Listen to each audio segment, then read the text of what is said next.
On va parler de Lionel Jospin qui dit le danger vient davantage du RAN. On va écouter la vidéo qui dure 35 minutes et après ça on verra si on va sur X ou pas. Benjamin Duhamel. Vous regardez, c'est pas tous les jours dimanche et tout de suite, l'invité de la semaine. Bonsoir Lionel Jospin.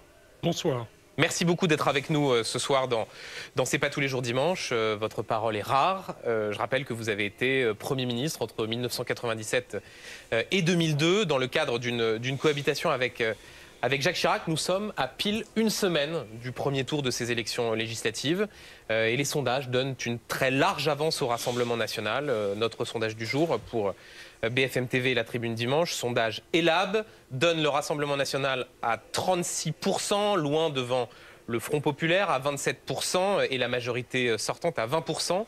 Le président de la République, Emmanuel Macron, a appelé de ses voeux une clarification, un sursaut. C'est raté ? Le moins qu'on puisse dire, oui, effectivement, c'est que le pays est plutôt dans le trouble que dans la clarté. Cette dissolution a été une décision solitaire, incompréhensible et aventureuse. Solitaire parce que le président de la République n'a pas écouté, notamment les trois interlocuteurs importants que l'article 12 de la Constitution lui faisait obligation de consulter, c'est-à-dire son propre Premier ministre, et les présidents des assemblées, le président du Sénat et de l'Assemblée nationale, et solitaire donc, mais aussi incompréhensible parce que, au fond, qu'est-ce qui s'était passé? Une élection européenne. Le Front National avait fait un score significatif, près de 32%, une poussée, et il envoyait 30 députés au Parlement européen. On aurait été intéressé de savoir qu'est-ce que feraient ces 30 députés dans les assemblées à Strasbourg et à Bruxelles. Et tout d'un coup, brutalement, une dissolution intervient qui transfère sur la scène nationale la question qui n'était pas posée et offre au Front National l'occasion de briguer l'occupation du pouvoir en France. C'est-à-dire c'est la question du pouvoir politique qui, 3 ans avant des élections législatives, qui devaient d'ailleurs elles-mêmes venir après une élection présidentielle, on nous met dans cette situation.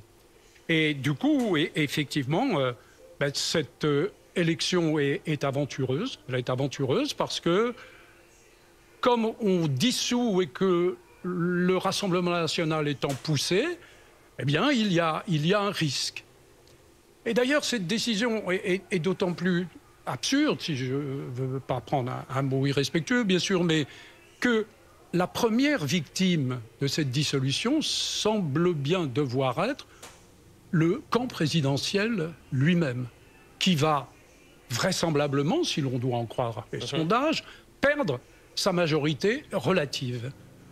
Donc, au moins, ce que je peux demander au président de la République, ce que nous pouvons lui demander, c'est dans les 8 jours de campagne qui restent avant le premier tour, de ne pas continuer à avancer cette thèse infondée de l'égalité entre deux extrémismes. Au fond, Lionel Jospin, ce que vous dites là, c'est que vous êtes choqué par la rhétorique présidentielle consistant à dire le choix dans cette élection, c'est moi ou les deux extrêmes. C'est ce qui est dit par le président de la République. Pourquoi est-ce que cette rhétorique vous choque? Elle me choque parce qu'elle est fausse du côté de la gauche. Il y a dans cette nouvelle alliance à gauche qui s'est faite sous le nom de Nouveau Front populaire, le Parti socialiste, le Parti communiste, les Verts, le Parti de place publique de Raphaël Glucksmann, qui avait fait une excellente campagne européenne. Et ces partis sont profondément et historiquement républicains. Quant aux candidats insoumis, j'ai regardé un peu, oui. À part quelques exceptions, on ne peut pas mettre en doute non plus leur engagement républicain. Oui, mais Lionel Jospin, vous dites quelques exceptions. ceux qui sont opposés à cette alliance du nouveau Front populaire voient qu'un candidat en Seine-Saint-Denis traite Raphaël Glucksmann de candidat sioniste, se souviennent d'un certain nombre de propos de députés sortants qui, pour une, Daniel Obono, qualifiait le Hamas de mouvement de résistance, pour d'autres, refusaient et continuent de refuser de qualifier le Hamas de mouvement terroriste. Est-ce qu'on peut vraiment balayer ça d'un revers de main et considérer qu'au fond, c'est quantité négligeable? Non, je ne le balaye pas d'un revers de main. Je me réjouis d'ailleurs que dans l'accord qui a été signé, on qualifie les actes du Hamas le 7 octobre de actes terroristes, à défaut d'oser aller jusqu'à qualifier, comme je l'ai fait moi-même d'entrée de jeu, le Hamas de mouvement terroriste. Mais c'est un problème, ça, de ne pas pouvoir le faire. Oui, mais les candidats qui, par exemple, ont été écartés, alors que théoriquement, la règle était que c'était les députés sortants qui se représentaient pour toutes les formations, comme... enfin, leur nom m'échappe là, à l'instant. Alexis Corbière, oui, Raquel Alexis Garrido. Corbière, c'est ça. Bon, Simonet, Daniel Simonet. Ces candidats se présentent, me semble-t-il. Donc, on verra où se trouve, de ce point de vue, la légitimité. Et donc, quand il s'agit de l'antisémitisme, par exemple, ou du racialisme, je pense que cela doit être condamné d'où que cela vienne. Absolument d'où que cela vienne. Mais si vous avez lu un article très fouillé du Monde récent qui commence à nous montrer quels sont les pédigrés, non pas de 3 ou 4 ou 5, mais de dizaines de candidats du Rassemblement national sur la question parfois de l'antisémitisme, de l'autoritarisme, des liens avec la Russie, je pense que le danger, à mon avis, vient davantage du Rassemblement national parce que... Oui, mais attendez, Lionel Jospin, pardon, mais vous avez raison sur les profils plus que sulfureux d'un certain nombre de candidats et de candidates. Mais ces derniers temps, ceux qui ont défrayé la chronique en qualifiant, comme Jean-Luc Mélenchon le faisait, d'antisémitisme résiduel, c'était à l'extrême gauche, ce n'était pas au Rassemblement national. Est-ce que vraiment, aujourd'hui, on peut dire que le problème d'antisémitisme vient principalement du Rassemblement national? On pourra parler peut-être plus tard, je ne sais, de la découverte d'un lien de sympathie avec nos concitoyens juifs de la part d'un parti héritier quand même du parti de Jean-Marie Le Pen, du Front National. Mais ce que je veux dire, en tout cas, c'est que en plaçant cette égalité entre deux supposés extrémismes, alors que l'Alliance n'est nullement sous l'influence de cet extrémisme à gauche, je pense que le président de la République sert les intérêts du Rassemblement national. Or, fondamentalement, je pense que le danger est là. Et si vous le voulez, je m'offre d'en parler. Eh bien alors précisément sur le Rassemblement national, il y a 22 ans, Lionel Jospin, vous perdiez, vous étiez éliminé au premier tour de l'élection présidentielle. Il y avait ce 21 avril 2002, l'accession de Jean-Marie Le Pen au second tour. 22 ans plus tard, le RN est aux portes du pouvoir. Vous redoutez cette victoire, cette accession de Jordan Bardella à Matignon? J'espère que les portes resteront closes. Mais je voudrais dire déjà, pour que ce soit clair, de nommer ou de préciser ce danger. Pour moi, le Rassemblement national n'est pas un parti fasciste. Je ne le disais même pas du Front national de Jean-Marie Le Pen. C'est par contre un parti d'extrême droite et il sera aisé de le montrer. Ensuite, je me tourne vers les électeurs qui ont voté pour le Front national. Et je sais que nombre d'entre eux, un certain nombre certains adhèrent aux thèses extrémistes. On le voit notamment avec les candidats. Mais pour une bonne partie de ces électeurs, ils ne sont pas ralliés aux idées d'extrême droite, ils sont déçus, ils sont en colère. Ils sont déçus, ils sont en colère, mais eux aussi, et même peut-être eux surtout, doivent mesurer ce que représenterait ce basculement hypothétique. Alors je sais qu'il y a le thème, on a tout essayé, mais ça on ne l'a pas essayé. Alors là, faisons un rappel. Depuis un siècle et demi, sous la République, après la chute du Second Empire et le rétablissement de la République en France, jamais les Français n'ont porté un parti d'extrême droite au pouvoir. Il y a eu l'intermède 40-44, le régime dit de révolution nationale, mais c'était sous l'égide, l'occupation nazie. Mais sinon, depuis lors, en 150 années de vie républicaine, jamais les Français n'ont décidé, eux, de porter l'extrême droite au pouvoir parce qu'ils savent que c'est fondamentalement antagoniste avec des valeurs et des principes de la République. Pourquoi, Lionel Jospin? Parce que d'abord, effectivement, certains disent on en a essayé plusieurs, au fond, il faut leur donner leur chance. On entend aussi l'argument selon lequel ce sera une cohabitation et donc le président de la République gardera un certain nombre de pouvoirs si Jordan Bardella est à Matignon. Pourquoi est-ce que c'est tant un péril que ça? Parce que vous dites les Français n'ont jamais confié les clés du pouvoir à l'extrême droite. Dont acte. Pourquoi est-ce que c'est un danger? Eh bien, pour plusieurs raisons. D'abord, je pense personnellement, enfin, mon intuition politique, j'ai quand même peut-être une certaine expérience, que le Front National va à ces élections avec ce que j'appellerais un programme de surface, couvert par la respectabilité, et qu'il va, dans la période historique dans laquelle nous entrons, nécessairement, d'une façon ou d'une autre, accompagné par un projet profond ou souterrain qui, lui, est antagoniste avec les valeurs de la République. Et je pourrais aisément le montrer, non pas en restant sur un débat de principe, mais en évoquant des questions très claires. Je pense sur la question de la liberté de la presse. On voit à l'œuvre un prédateur, M. Bolloré, qui achète des journaux et dans une connivence idéologique et politique avec le Rassemblement national. L'indépendance du juge, y compris du juge constitutionnel, l'atteinte aux libertés, tout cela est contenu potentiellement dans le programme du Front National.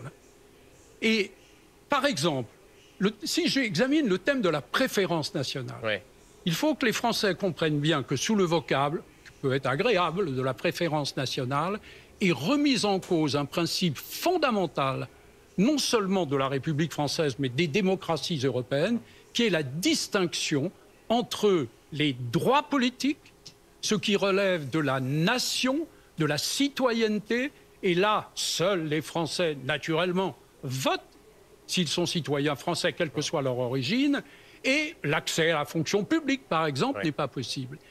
Et ce qui relève des droits sociaux, du droit du travail, ou alors là, ce qui est en cause, c'est l'égale dignité des êtres humains.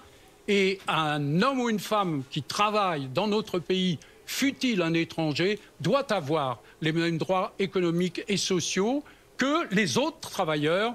Sinon, alors, c'est l'inégalité entre les hommes, éventuellement entre les femmes, que l'on fait renaître. Ça, c'est pour le risque Rassemblement national. Quand on voit les scénarios dans les sondages, il y a aussi la perspective d'une assemblée ingouvernable. C'est-à-dire que le RN n'obtiendrait pas de majorité absolue. À ce moment-là, Marine Le Pen dit, au fond, le président n'aura d'autre choix que de démissionner. Est-ce que ça, c'est une perspective, vous, encore une fois, qui avez été Premier ministre, qui connaissez les institutions, qui est un scénario plausible? Je note une hâte un peu surprenante chez certains des acteurs du Rassemblement national. Marine Le Pen dicte au président de la République, qui pourtant, d'après elle, parce que j'ai vu avec quelle insolence M. Bardella, ou même Marine Le Pen, disent que finalement, c'est à leur appel, en quelque sorte, que le président de la République a dissous l'Assemblée nationale.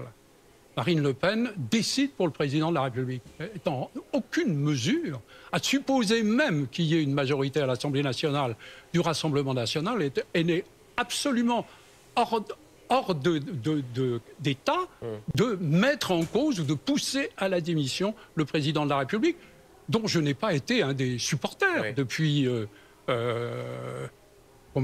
ans, même si je le traite naturellement avec respect en raison de sa légitimité. Il peut y avoir une logique parce que... Et M. Bardella, lui, il est déjà en train de nous dire qu'il a fait son gouvernement. Mais moi, je peux vous dire, j'ai vécu une dissolution. Et il y a eu un premier tour, mais j'ai attendu le premier tour pour commencer à réfléchir à un gouvernement. Lui, il a déjà composé son gouvernement. Donc, il met la charrue avant les bœufs? Alors qu'il n'a même pas été élu, d'une part. Et d'autre part, quand j'ai été quand j'ai commencé à réfléchir à mon gouvernement, je me suis gardé d'en parler aux Français, y compris parce que c'est le président de la République qui nomme les membres du gouvernement et qu'on sait... Donc cette démission d'Emmanuel Macron, vous n'y croyez pas Oh, je ne me prononce pas sur cette question. Je suis sur un terrain de principe. Je veux dire, Madame Le Pen est absolument hors d'état de dicter sa conduite à un président de la République élu au suffrage universel il y a à peine 2 ans. Il faut qu'elle s'en convainque. Et je vois dans cette impatience quelque chose qui ressemble à la pression et au désir de l'autoritarisme. Sur ce nouveau Front populaire, Lionel Jospin, depuis la constitution de cette alliance, on entend un certain nombre d'électeurs, notamment des électeurs de Raphaël Glucksmann, dire leur malaise. Leur malaise face à une union, certains disent faite de briques et de broc, entre des gens qui ne se supportent pas, qui se sont agonis d'injures, qui ont des divergences majeures sur le fond, sur la question de l'Europe, sur la question du soutien à l'Ukraine, sur la question du Proche-Orient. Vous êtes un soutien, vous, ce soir, du nouveau Front populaire. Vous qui nous avez habitués, si j'ose dire, à une forme de rectitude morale, est-ce qu'il n'y a pas une forme de cynisme à dire, à quelques jours des élections législatives, on met tous les désaccords de côté, mais juste pour sauver des sièges, on se met ensemble? Je pense que les différences n'ont pas été mises de côté. Je rappelle quand même que c'est face à une dissolution brusquée que les partis de gauche ont dû, en 2 jours, élaborer un programme ou un projet ou une plateforme commune pour ce qui n'est qu'une alliance. S'il y a alliance, alors qu'en face, le Rassemblement national, c'est un bloc de 100%, sans désaccord derrière les chefs, là, il y a une alliance avec des différences. Eh bien, mais comment François Hollande, Lionel Jospin, peut-il se retrouver dans une alliance avec Manuel Bompard et Mathilde Panot? Est-ce qu'à un moment donné, moi je pense aussi à ceux qui nous regardent, qui, pour certains, ont voté pour Raphaël Glucksmann et qui se disent mais c'est pas possible, on se moque de nous. On sait qu'il va y avoir une poussée du Rassemblement national et un groupe très important, nous verrons s'il l'emporte, j'espère que non, à l'Assemblée nationale. Le parti du président va être vraisemblablement en baisse et perdre sa majorité. Les Républicains, que je respecte, la droite républicaine, se voient trahis par son propre chef qui rallie le Rassemblement national. Et donc, si la gauche ne constituait pas par une union qu'elle est obligée de précipiter, ne rassemblait pas sa diversité, quelles seraient les forces qui résisteraient, ne serait même qu'un groupe puissant d'opposition à l'Assemblée nationale. Quitte à ce qu'il y ait de la confusion politique. Admettons que le nouveau Front populaire gagne. Est-ce que vous imaginez un gouvernement avec, encore une fois, je reprends mon exemple, Manuel Bompard et François Hollande? Alors, disons, écoutez, Bompard... Ils sont d'accord sur rien. Mais je ne justifie certainement pas l'importance ou la publicité que vous lui accordez. Rappelons une chose, par rapport aux élections de 2002, où on n'entendait pas tellement ces arguments législatifs, de 2022, pardon, excusez-moi. Par rapport à ces élections, il y a eu un rééquilibrage qui a été opéré, non seulement dans les termes mêmes de l'accord sur les questions essentielles, l'antisémitisme, l'attitude à l'égard de la Russie qui a agressé l'Ukraine, mais il y a aussi un rééquilibrage dans les circonscriptions. 60% des candidats uniques, donc du nouveau Front populaire, pardonnez-moi, sont socialistes, communistes, verts ou place publique, et 40% seulement sont insoumis.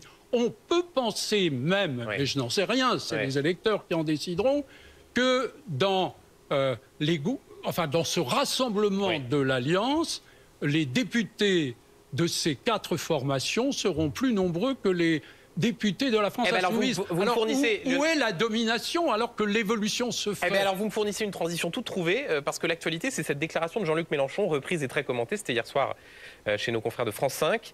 Jean-Luc Mélenchon qui a dit la chose suivante: j'ai l'intention de gouverner ce pays. Il ferait un bon Premier ministre, Jean-Luc Mélenchon, ou c'est un obstacle au succès de la gauche? Moi, j'ai connu Jean-Luc Mélenchon, secrétaire d'État dans mon gouvernement. Il a bien changé depuis. Il peut toujours émettre cette idée et cette prétention. Mais je me référerais à la façon dont Jean-Luc Mélenchon s'est exprimé lui-même le 16 juin dernier. Il a dit, évoquant l'hypothèse de sa candidature au poste de Premier ministre, je rappelle d'ailleurs qu'il n'est plus député. Bien. Et quand même, la vision, c'est quand même d'un gouvernement hypothétique de la gauche, s'appuyant sur un parlementarisme rénové. Il a dit « Je ne serai jamais le problème, je serai toujours du côté de la solution. » Et il a même ajouté « La victoire d'abord, ma personne après. » Eh bien, ce qui me remonte, moi, du terrain, un peu partout, et notamment chez les électeurs de gauche, c'est que aujourd'hui, Jean-Luc Mélenchon n'est pas la solution. Et je fais confiance aux futurs élus du nouveau Front populaire pour choisir un homme et une femme qui sera capable de rassembler et ensuite de gouverner alors, en écoutant les autres. Vous dites, je constate que Jean-Luc Mélenchon n'est pas la solution. Pourquoi il n'est pas la solution? Est-ce que c'est sa façon de s'exprimer? Est-ce que ce sont les idées qu'il porte? Pourquoi est-ce que selon vous, ce n'est pas la solution pour porter ce nouveau Front populaire? Il y a un ton, il y a des purges, il y a une communautarisation de certaines questions, une essentialisation de certaines questions. Il y a une extrême subjectivité, je le vois dans des échanges qu'il vient d'avoir, par exemple avec un ancien président de la République, ou quand il compare, quand il dit que Mathilde Panot est supérieure à Léon Blum, si vous voulez, ce qui peut faire sourire peut-être. Oui, vous qui connaissez l'histoire du socialisme... Oui, assez bien, ça vous a étonné, dans l'ensemble, oui, ouais. et la figure de Blum, si vous voulez.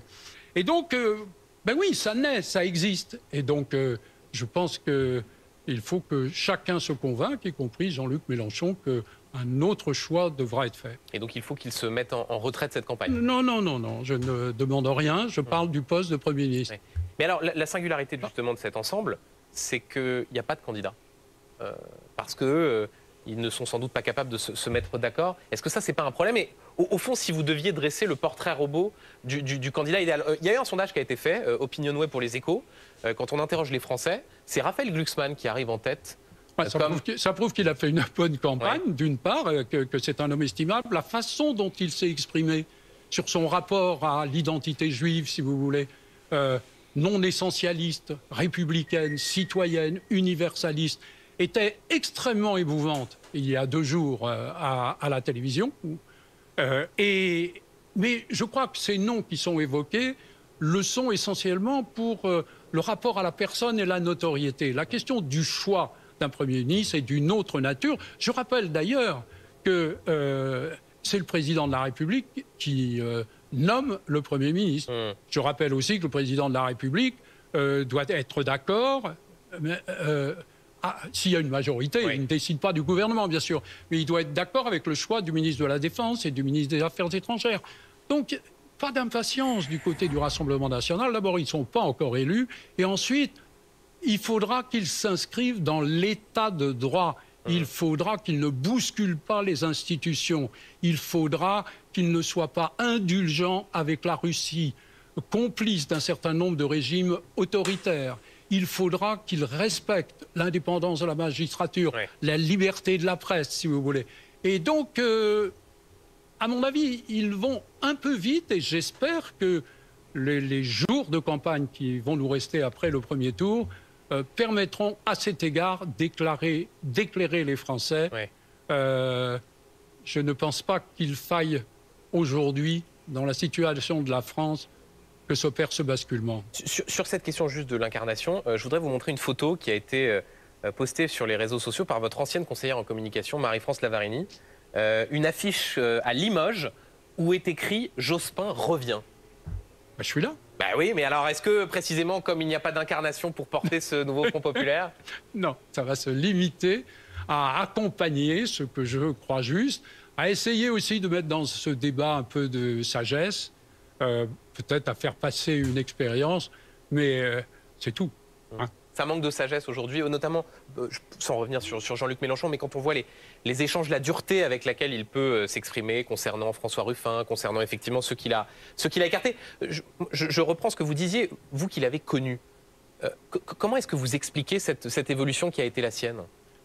Je n'ai pas pour vous cette passion pour les personnages, y compris pour Jean-Luc Mélenchon, que depuis 2002, je n'ai vu, je crois, qu'une fois dans un train qui allait à Marseille 5 minutes. Donc on n'est pas... On a été compagnons dans un gouvernement, mais on n'est pas très proches. Donc moi, je veux réagir. J'ai dit ce que j'avais à dire, qui est essentiel. Pour le reste, je ne vais pas revenir et faire des portraits psychologiques, ni même du meilleur Premier ministre supposé. Je connais un gouvernement... mais ça, c'est les questions économiques. Alors, je ne sais pas si vous voulez en parler, du programme de la gauche, par exemple. Alors, j'aimerais juste, avant cela, qu'on redise un mot de la question des barrages. Tout à l'heure, vous disiez être choqué par la rhétorique du président, renvoyant dos à dos les extrêmes. Vous dites très clairement, il faut qu'il y ait un front républicain pour battre les candidats du Rassemblement national. Il y a, par exemple, des scénarios qui peuvent se poser, c'est ce qu'on appelle les triangulaires. C'est-à-dire que, compte tenu de la participation, que 3 candidats puissent se maintenir au second tour. Pour vous, la ligne à gauche doit être très claire. Tout faire pour battre le Rassemblement national, quitte à ce qu'un candidat de gauche se désiste. Bien que toujours membre du Parti socialiste, je ne décide d'aucun point à cet égard dans les partis. Mais pour moi, la position est claire.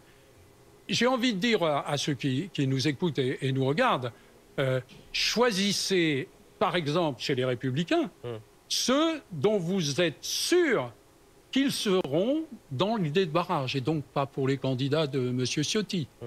Si vous êtes des adeptes de la majorité présidentielle ancienne, là aussi, choisissez bien, parce qu'il y a des divisions quand même, hein. Il y a des écarts qui se prennent. Mais il faut qu'il y ait ce front républicain. Je vais y venir, je vais répondre. Je ne fuis aucune question et je ne vais pas faire celle-là. Donc je vous donne quand même le contexte. On peut agir dans le premier tour, les électeurs, pour préférer à l'intérieur de leur famille politique. Parce qu'on n'est pas obligé de cultiver la déloyauté comme un principe, quand même. Bon. Donc on reste dans sa famille politique, mais on choisit ceux qui, effectivement, vont faire que les choses restent possibles dans une vision républicaine. Donc qu'ils le fassent. Et alors, quant à la question de ce que vous appelez le Front républicain, il est clair qu'à partir du moment où il y a dans une circonscription, à mes yeux, hein, mais je ne décide de rien, à partir du moment où il y a un candidat du Rassemblement national et un candidat républicain, quelle que soit sa couleur au deuxième tour, si ce n'est pas nous, soit socialistes, soit communistes, soit insoumis, c'est-à-dire candidat unique de ce Rassemblement de gauche, il est clair que le Front national, le Rassemblement national doit être écarté et que le vote doit aller au candidat qui permet d'écarter un député Rassemblement national. Lionel Jospin, je voudrais qu'on parle de la question de l'antisémitisme qui s'est imposée comme thématique de campagne à cause de l'horreur de ce qui s'est passé à Courbevoie, où une fillette de 12 ans a été victime d'un viol antisémite. Les actes antisémites explosent. Deux questions, et ensuite on déroulera sur cette question. D'abord, c'est un échec collectif, et surtout, certains ont comparé la place que pouvait prendre ce drame de Courbevoie dans la campagne à ce qui était arrivé pendant la campagne présidentielle de 2002, ce qu'on a appelé l'affaire Papivoise, qui est ce monsieur âgé qui avait été, voilà, dont on voit les images à l'instant, qui avait ce visage tuméfié, qui avait été agressé et qui avait au fond incarné la prééminence de la thématique de l'insécurité dans la campagne. Est-ce que ce parallèle vous paraît pertinent? Non. Parler d'insécurité dans les deux cas peut se voir. Mais en l'espèce, rapprocher le cas de ce monsieur appelé Papivoise, dont on a su après quand même un certain nombre de choses, et le cas de cette jeune fille de 12 ans violée, brutalisée, notamment ou en particulier parce qu'elle est juive, ce rapprochement, je le trouve presque obscène, si vous voulez. J'ai dit l'antisémitisme doit être combattu d'où qu'il vienne. Donc ça, c'était extrêmement clair. Et c'est toujours de cette façon que je me suis engagé à travers ma vie. Donc ce rapprochement ne me paraît pas pertinent. Là, on est sur le terrain de l'antisémitisme avéré. Et donc, ce à quoi on doit veiller, c'est que nos concitoyens d'origine juive se sentent bien et à l'aise dans la République. Donc ça, c'est un travail de tous et derrière lesquels devraient se tourner tous les partis politiques. Je ne suis pas sûr que ce serait le cas. J'ai vu d'ailleurs les réactions de Mme Le Pen sur un épisode de Deux voisines, vous voyez à quoi je fais allusion, va à la niche, où c'était quand même une banalisation ou une évacuation de la dimension raciste. Vous faites référence, pour ceux qui nous regardent, à cette séquence d'envoyé spécial où effectivement une femme, Divine Kinkela, est victime d'injures racistes. Notamment ce va à la niche, et Marine Le Pen a réagi en disant « Je ne suis pas sûr que va à la niche ce soit une accusation de racisme ». Mais juste pour rester sur cette question de l'antisémitisme, est-ce qu'il y a un problème à gauche avec l'antisémitisme, Lionel Jospin? Parce que, une fois encore, Jean-Luc Mélenchon, l'antisémitisme est résiduel en France. Un candidat à la France Insoumise en Seine-Saint-Denis qui traite Raphaël Glucksmann de candidat sioniste. Y a-t-il un problème à gauche avec l'antisémitisme?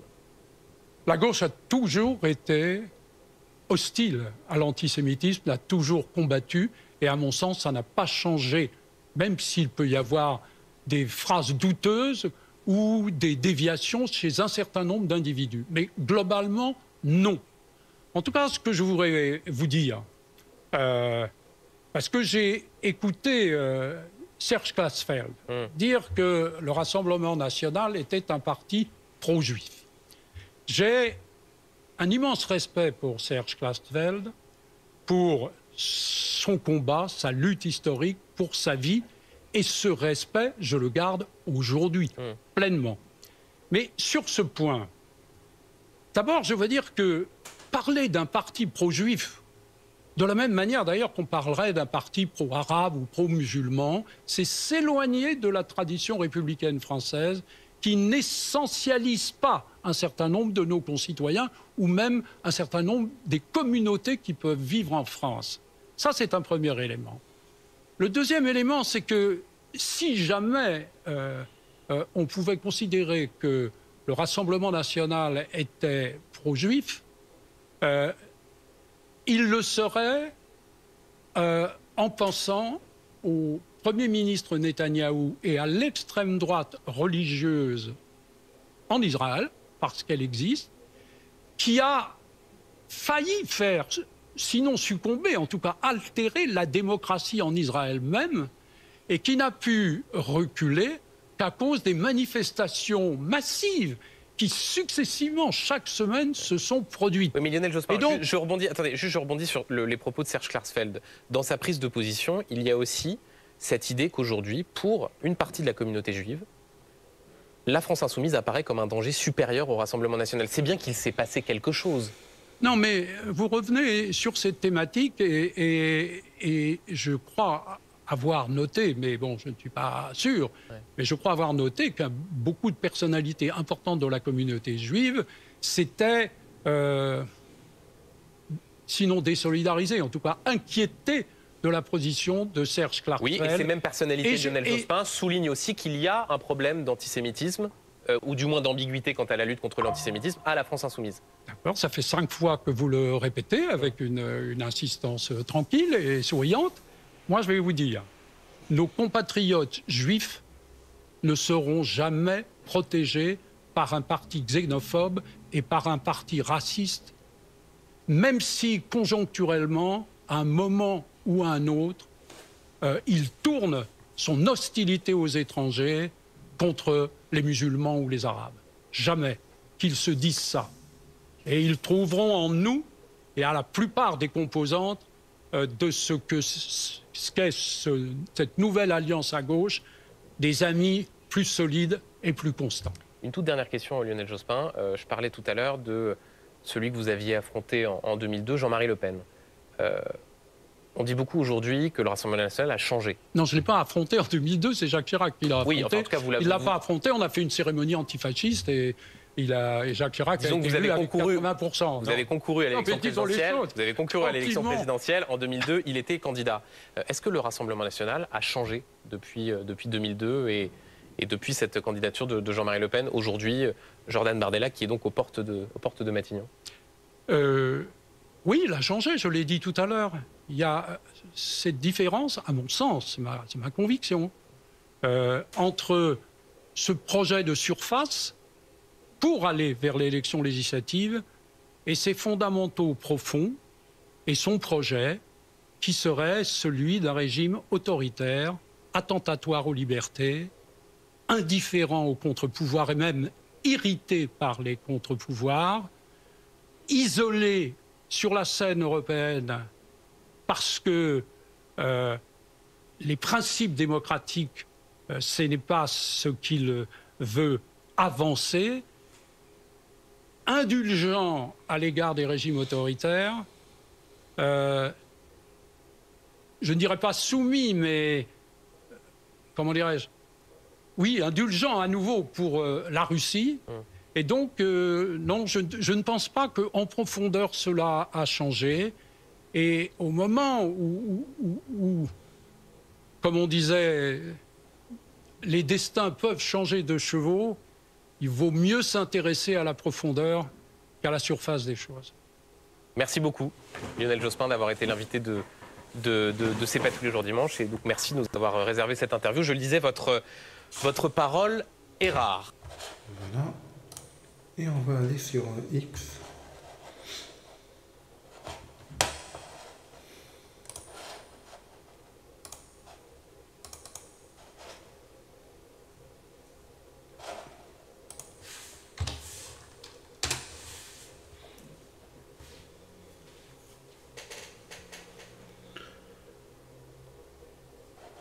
Hop.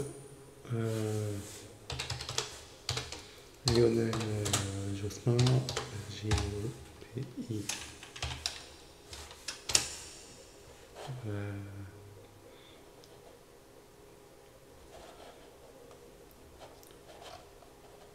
Merci Lionel Jospin. Normalement, on l'a déjà vu. 5 fois que vous le répétez avec une insistance tranquille. On l'a déjà vu. Lionel Jospin soutient le LFI contre les vents et marées fascinantes. Un grand homme de l'union des gauches. On est tellement loin des perfidies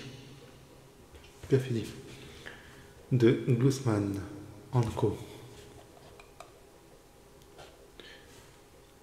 Les Jospin et la dictature. Lionel Jospin est bien le fidèle de Robert Jospin. Pendant la guerre, Papa Jospin a choisi sans honte le camp de la collaboration. Fidèle aux socialistes, collabo, Laval, Fort et DA. J'ai rien compris, mais bon.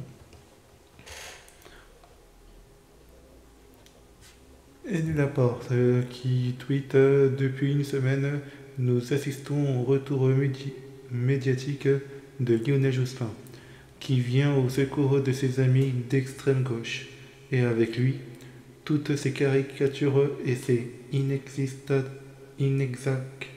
inexactitudes, comme certains archives vieillissent mal. C'était le 27 octobre 2007. Lionel Jospin en 2010. Le FN est pas un mouvement fasciste. Il n'y avait pas de péril fasciste en France. Main dans la main avec Mélenchon aujourd'hui, il ose venir nous dire le contraire. Et ça, c'était la vidéo, je sais pas quand est-ce que ça a été fait. On va écouter, de toute façon. C'est évident. Bon. Et en tout cas, il n'y avait pas... Et ce qui était alors inexact et faux du point de vue de l'analyse politique, c'était de nous dire que le lepénisme était un fascisme. On est d'accord. Et ça n'est pas un mouvement fasciste. C'est évident. Bon. Et en tout cas, il n'y avait pas de péril fasciste en France. Passage très intéressant. Donc on est d'accord là-dessus. Et ce qui était alors inexact et faux du point de vue de l'analyse politique, c'était de nous dire que le lepénisme était un fascisme. On est d'accord. Et ça n'est pas un mouvement fasciste. C'est évident. Bon. Et en tout cas, il n'y avait pas de péril fasciste en France. Passage très intéressant. Chez certains, la vieillesse est quelquefois un naufrage. Chez Lionel Jospin, Elle est clairvoyante et lucidité, donc beaucoup devraient s'inspirer. Merci, monsieur. Ça, c'était, je sais pas quand. Non, c'était hier.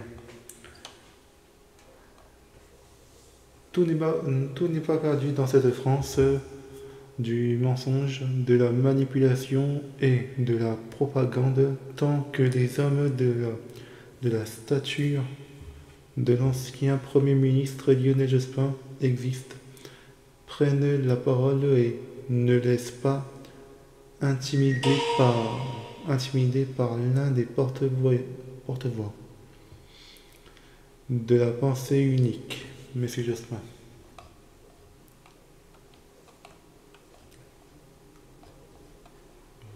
Ok. Lionel Jospin parle d'arrogance chez le président Macron. Ça, c'était en 2002. Le mercredi 17 avril 2002. Pour les jeunes, je vous propose donc cet extrait merveilleux du 17 avril 2002, où le journaliste demande pourquoi il voterait au second tour. S'il venait à perdre le premier, il s'esclaffe, hilar et prétentieux. Et ça, c'était le 16 juin. On est le 24 juin.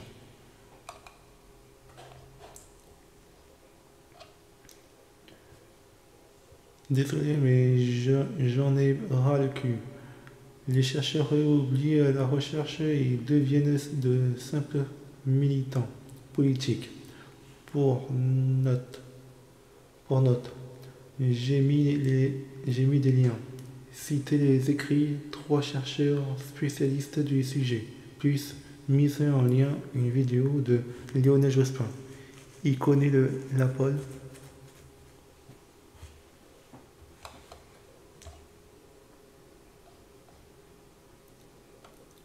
Jean-Luc Mélenchon n'est pas la solution, a déclaré ce dimanche l'ex-premier ministre socialiste Lionel Jospin, ajoutant sa voix à d'autres personnalités de gauche qui ne voient pas le leader insoumis Premier ministre.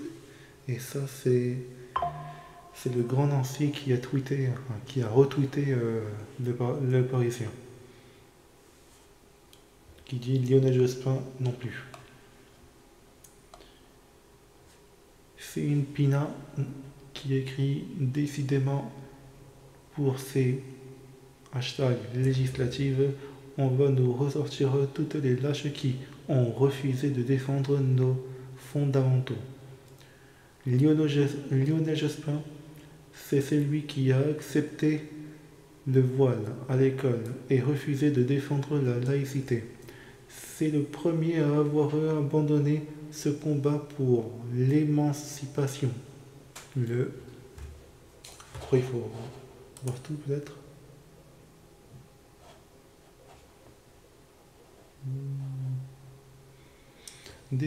On va recommencer. Décidément, pour ces législatives, on va nous ressortir toutes les lâches qui ont refusé de défendre nos fondamentaux. Lionel Jospin, c'est celui qui a accepté le voile à l'école et refusé de défendre la laïcité. C'est le premier à avoir abandonné le combat pour l'émancipation. Le premier à avoir fait la courte échelle, extrême droite, en niant la réalité de l'offensive islamiste. Il n'est pas pour rien dans nos situations, le voir ici pédant et prétentieux, se défilant pour mieux continuer à être dans le déni et dédouanant LFI d'un antisémite bien réel, fait penser que son échec en 2002 était bien mérité. Il n'a pas de leçon à donner à personne et ne mérite ni notre respect ni notre colère. Il finira sa carrière en se vautrant. C'est triste, mais c'est son choix. maintenant qu'il retourne à son insignifiant, et amène François Hollande dans sa retraite. Et je finis.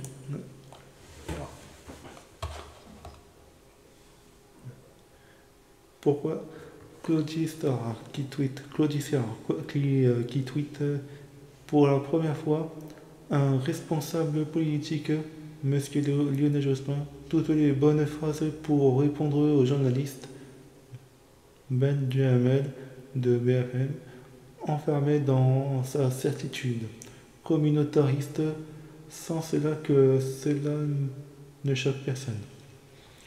Dites-moi dans les commentaires si l'article et la vidéo vous plaît. Mettez-moi des pouces.